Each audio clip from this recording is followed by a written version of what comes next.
क्यों चलाई डायर ने गोली। जलियांवाला बाग हत्याकांड भारत के पंजाब प्रांत के अमृतसर में स्वर्ण मंदिर के निकट जलियांवाला बाग में 13 अप्रैल 1919 बैसाखी के दिन हुआ था। रॉलेट एक्ट का विरोध करने के लिए एक सभा जिसमें जनरल डायर नामक एक अंग्रेज ऑफिसर ने अकारण उस सभा में उपस्थित भीड़ पर गोलियां चलवा दी, जिसमें 400 से अधिक व्यक्ति मारे गए और 2000 से अधिक घायल हुए। अमृतसर के डिप्टी कमिश्नर कार्यालय में 484 शहीदों की सूची है, जबकि जलियांवाला बाग में कुल 388 शहीदों की सूची है। ब्रिटिश राज के अभिलेख इस घटना में 200 लोगों के घायल होने और 389 लोगों के शहीद होने की बात स्वीकार करते हैं, जिनमें से 337 पुरुष, 41 नाबालिग लड़के और एक 6 सप्ताह का बच्चा था। अनाधिकारिक आंकड़ों के अनुसार 1000 से अधिक लोग मारे गए और 2000 से अधिक घायल हुए। यदि किसी एक घटना ने भारतीय स्वतंत्रता संग्राम पर सबसे अधिक प्रभाव डाला था तो वह घटना ये जघन्य हत्याकांड ही था।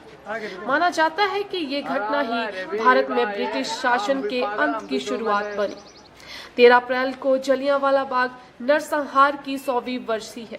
देश की आजादी के इतिहास में 13 अप्रैल का दिन एक दुखद घटना के साथ दर्ज है। वह वर्ष 1919 का 13 अप्रैल का दिन था, जब जलियांवाला बाग में एक शांतिपूर्ण सभा के लिए जमा हुए हजारों भारतीयों पर अंग्रेज हुक्मरानों ने अंधाधुंध गोलियां बरसाई। सभी जलियांवाला बाग में रॉलेट एक्ट के विरोध में शांतिपूर्ण प्रदर्शन कर रहे थे।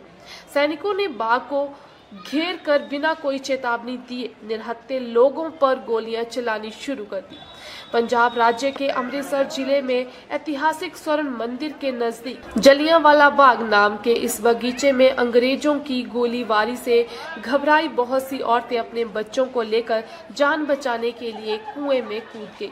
निकलने का रास्ता संकरा होने के कारण बहुत से लोग भगदड़ में कुचले गए और हजारों लोग गोलियों की चपेट में आए। 10 मिनट में कुल 1650 राउंड गोलियां चलाई गई। जलियांवाला बाग उस समय मकानों के पीछे पड़ा एक खाली मैदान था। वहां तक जाने या बाहर निकलने के लिए केवल एक संकरा रास्ता था और चारों ओर मकान थे। भागने का कोई रास्ता नहीं था। कुछ लोग जान बचाने के लिए मैदान में मौजूद एकमात्र कुएं में कूद गए, पर देखते ही देखते वह कुआं भी लाशों से भर गया। जलियांवाला बाग कभी जल्ली नामक आदमी की संपत्ति थी। ये नरसंहार भारतीय स्वतंत्रता संघर्ष के इतिहास का एक काला अध्याय है। संसद ने जलियांवाला बाग को एक अधिनियम जलियांवाला बाग राष्ट्रीय स्मारक अधिनियम 1951 पारित कर राष्ट्रीय स्मारक घोषित किया था। इस स्मारक का प्रबंधन जलियांवाला बाग राष्ट्रीय स्मारक न्यास JBNMT करता है।